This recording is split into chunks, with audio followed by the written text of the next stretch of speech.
It's the final home slate for the Northwestern Demons, hosting the leaders of the Southland Conference, the Sam Houston Bearcats. Now, these guys, they are the only undefeated team left in the conference, and they are actually coming off of a bye week, so they have that advantage coming in. You know, when you miss work for a few days, you come back, you may feel a little sluggish. That was essentially the performance of the New Orleans Saints today, and after coming off of a bye week, well, things just weren't going in their favor.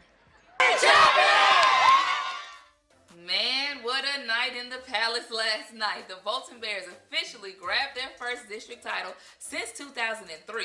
It's been a long time for these ladies, but the season is not over just yet. So, of course, I had to ask. Who's the best quarterback? You're your dad. You know, my dad maybe didn't get to see the greatest side of it on the team side of things when it came to pro sports. Hard life for defensive linemen, but what I did learn is that you always have to read and react. Head coach Jay Rourke told his guys after the game with so many high emotions, look guys, you have nothing to be ashamed about. You played your hearts out, and it's something you should be proud of. Heading into the bottom of the second, Adriana Ortiz knocks one to third and goes the opposite, making a safe showing to second. Now some pitches later, Carly Lyles at bat, and I lost the ball because it went out, baby. That's a 2-run homer for the Eagles, extending their lead 6-0. I joke about this now, but the year of the Minnesota Miracle was actually on my birthday. So after that pass to Stephon Diggs, I definitely went to go cry in the car. And okay, speaking of scoring points, Joe Burrow said we can come out here and drop 40, 56. You seeing that tonight? I do. Covering the national championship from the Mercedes-Benz Superdome, I'm Meagan Glover for ABC 31 Sports. 1, 2, 1, 2, 1, 2. Nice, 1, 2, 1, 2. Good, 1, 2, 1, 2.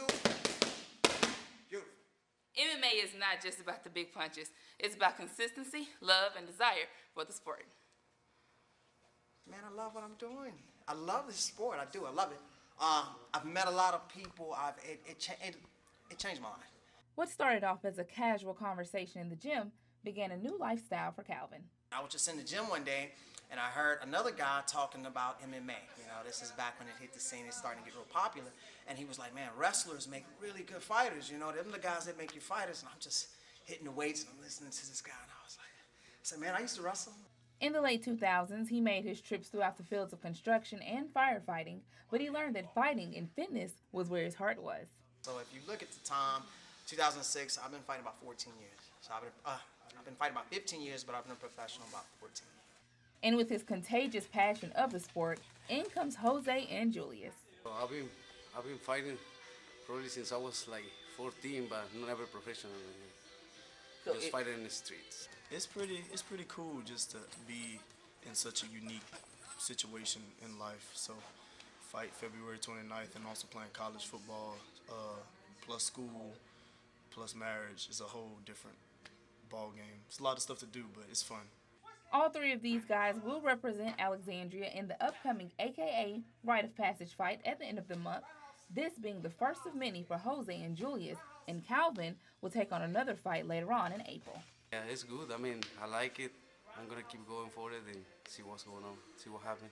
It feels good to represent Alexandria too, you know. I've been here half of my life, so I love it. It's fun. It's different muscles that I'm used to using. So it's always intense. I mean, the warm-ups, just we get sweating right from the get-go, and then we go into whatever workout he has for us. The fighting, just doing the rounds on rounds, and the wrestling and jiu-jitsu over and over again. It's very intense because you also got to use your mind. Granted, mixed martial arts is seen as entertainment, it's so much more.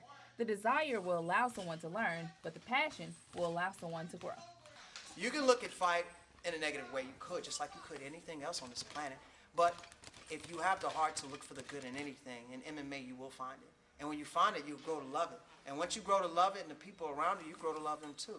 So I love this sport because of the people that it's brought me to be around and the kind of respect that I should give to my fellow opponent. And 9 times out of 10, he's giving it back to me too.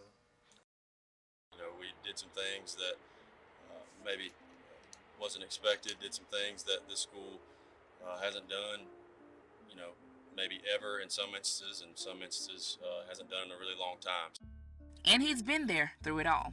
Dylan Baird stepped on the field as a player about 14 years ago, finishing his senior season in 2010 at quarterback, where he racked in over 2,000 all-purpose yards. I had a great time going to school here. You know, this program. Even back when I was playing, we had some success, but we never had consistent success. With those days behind him, he then moved on to play at the collegiate level at both Lamar and Ole Miss. But once finishing college, he couldn't stay away from Grant High School too long. He became an assistant coach with the Cougars in 2017. Always want to see your alma mater, be successful. Being off at college and playing, and then moving back. You keep up with where you went to high school and stuff when you're out of town and then off at school, and then you come back and in my instance, started coaching here. He paid his dues until something new came up. Beard says that once the head coaching position became available, there was no question on him dropping his name in the hat.